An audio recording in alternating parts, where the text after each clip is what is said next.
या झाडाची 2 पाने ठेवा आपल्या घरात. कोणीही करणीबाधा केली असेल तर 100% परत त्याच्यावरच उलटेल. नमस्कार मित्रांनो, जर तुमच्यावर कोणी करणी केली असेल तर त्याचा कोणताही प्रभाव तुमच्यावर पडणार नाही. या उलटची व्यक्ती तुमच्यावर करणीबाधा करण्याचा प्रयत्न करत असेल त्या व्यक्तीवरच ही करणीबाधा, ही तंत्रबाधा उलटून जाईल. स्वतः जर तुमच्या घरामध्ये मोठ्या प्रमाणात वाईट शक्तींचा वास असेल, घरात शांत वाटत नसेल, मोठ्या प्रमाणात नकारात्मकता ऊर्जा भरलेली असेल, घरात लक्ष्मी टिकत नाही, घरातील सदस्यांमध्ये जर वारंवार वादविवाद होत असतील, जर तुम्ही एखाद्या ठिकाणी बाहेर गेलात तर तिथे मात्र तुम्हाला अगदी फ्रेश वाटते, मात्र ज्यावेळी तुम्ही घरामध्ये येतात तेथे आपल्या घरामध्ये पाऊल टाकताच जर तुम्हाला अशांततेची जाणीव होत असेल, मनामध्ये एक वेगळीच भीती वाटत असेल तर 100% तुमच्यावर किंवा तुमच्या वास्तूवर कोणीतरी काळी जादू केलेली आहे असे समजून जा. या करणीबाणीचा आपल्या प्रगतीवर, आपल्या घरातील धनावर, पैशावर खूप मोठा प्रभाव पडतो. आपल्या घरामध्ये धन टिकत नाही, घरातील लक्ष्मी ही अस्थिर राहते, घरात नेहमी आजारपण वास करते, प्रगतीच्या मार्गावर अनेक अडथळे निर्माण होतात. तर श्रुती या करणीबाणीचा प्रभाव जर नष्ट करायचा असेल तर अत्यंत सोपा उपाय हा नक्की करून पहा. यामुळे तुमच्यावर कोणत्याही प्रकारची करणीबाधा, वाईट शक्तीचा प्रभाव तर पडणार नाहीच. या उलटच्या व्यक्तीने तुमच्यावर करणीबाधा किंवा काळी जादू करण्याचा प्रयत्न केला असेल त्या व्यक्तीवरच ही काळी जादू उलटून जाईल. त्या व्यक्तीचा त्रास होऊ लागेल, प्रत्येक क्षेत्रात त्याला अपयश येऊ लागेल. तो तेव्हा उपाय नक्की कसा करायचा? आपल्या घरात वाईट शक्तींचा, करणीबाधेचा नाश करण्यासाठीच्या वस्तूंचा आपण वापर करणार आहोत. त्यातील पहिली वस्तू म्हणजे बेलाचे पान. बेलाचे पान अत्यंत पवित्र मानले जाते. यामध्ये एक प्रकारची दैवीय शक्ती आहे. महादेवांना सुद्धा बेलपत्र अतिशय प्रिय आहे. या बेलपत्राचा वापर आपल्याला या ठिकाणी करायचा आहे. श्रुती हो, तुम्ही तेलाचे छोटेसे रोप सुद्धा तुमच्या घरामध्ये, बेलाचे छोटेसे रोपटे सुद्धा तुम्ही तुमच्या घरामध्ये लावू शकता. तुमच्या घरामध्ये, गॅलरीमध्ये किंवा अंगणात तुम्ही हे झाड लावू शकता.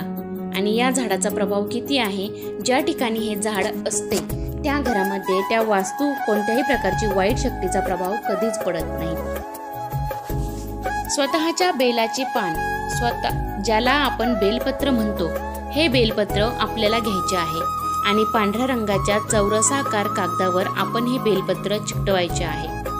कशाच्याही साहाय्याने तुम्ही हे बेलपत्र एखादा आसन टाकून मांडी घालून बसायचे आहे.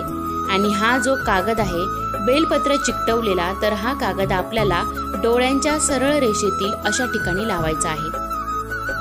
तुम्ही भिंतीकडे तोंड करून बसू शकता आणि भिंतीवर सुद्धा तुमच्या डोळ्यांच्या सर्व रेषेतील अशा प्रकारे हा बेलपत्राचा कागद लावायचा आहे. आता या बेलपत्राकडे बघत आपल्याला 5 ते 10 मिनिटं त्राटक करायचे आहे.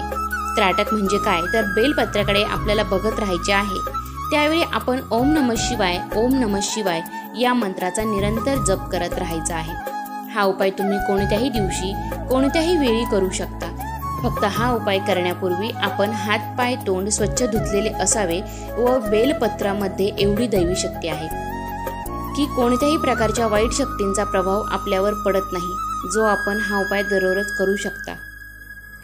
कमीत कमी जोपर्यंत आपल्या घरातील वातावरण हे सकारात्मक वाटत नाही, घरातील नकारात्मक ऊर्जा दूर होत नाही, तोपर्यंत तरी आपण हा उपाय दररोज नक्की करा.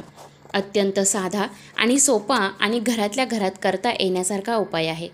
नक्कीच करून पहा. मित्रांनो, दुसरा उपाय आहे रुद्राक्षाचा. रुद्राक्ष तर आपल्याला सर्वांना माहिती असेल, परंतु रुद्राक्ष ओरिजिनल असावा. आजकाल बाजारामध्ये नकली रुद्राक्षही मिळतात.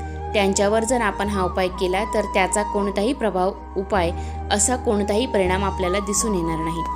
त्यामुळे रुद्राक्ष हा ओरिजिनल असावा, खरा असावा. या ठिकाणी एक मुखी रुद्राक्ष घ्यायचा आहे, स्वतःच्या गळ्यामध्ये धारण करायचा आहे. आता हा रुद्राक्ष आपल्या छातीजवळील, आपल्या हृदयाजवळील एवढ्या लांब असणाऱ्या धाग्यामध्ये हा रुद्राक्ष बांधायचा आहे. तेव्हा रुद्राक्ष धारण केल्यानंतर कोणत्याही प्रकारची वाईट शक्ती असो, करणीबाधा असो, काळी जादी असो, काळी जादू असो, कोणताही प्रभाव तुमच्यावर पडणार नाही. आणि या रुद्राक्षामध्ये एवढी शक्ती आहे, जी व्यक्ती हजारो रुद्राक्ष धारण करते, स्वतःच्या शरीरावर हजारो रुद्राक्ष धारण करते, ती व्यक्ती साक्षात शिवजींचा अवतार असतो. मित्रांनो, आपल्याला एक गोष्ट लक्षात ठेवायची आहे की हा उपाय केल्यानंतर ना आपल्याला थोड्याच दिवसात, एवढेच नव्हे तर काही दिवसात किंवा त्याचबरोबर काही तासातच तुम्हाला याचे फायदे दिसू लागतील. तुमच्या शरीरामध्ये एक वेगळ्याच प्रकारचे चित्र निर्माण होईल, सकारात्मक निर्जन निर्माण होईल. तुमच्या मनामध्ये कोणतीही भीती असेल तर ती भीती देखील निघून जाईल. तर मित्रांनो, हा उपाय तुम्ही अवश्य करून बघायचा आहे. तर मित्रांनो, व्हिडिओ कसा वाटला कमेंट करून नक्की कळवा. काही प्रश्न असतील तर कमेंटमध्ये नक्की सांगा. आणि जर तुमच्याही घरामध्ये किंवा तुमच्या वास्तूमध्ये तुम्हालाही जर काही अशी अशांतता वाटत असेल तर मी सांगितलेला हा उपाय नक्की करून बघा. आणि जर काही अनुभव आले तर कमेंटमध्ये नक्की सांगा. चॅनलवरती जर नवीन असाल तर चॅनलला सबस्क्राईब करायला विसरू नका. धन्यवाद.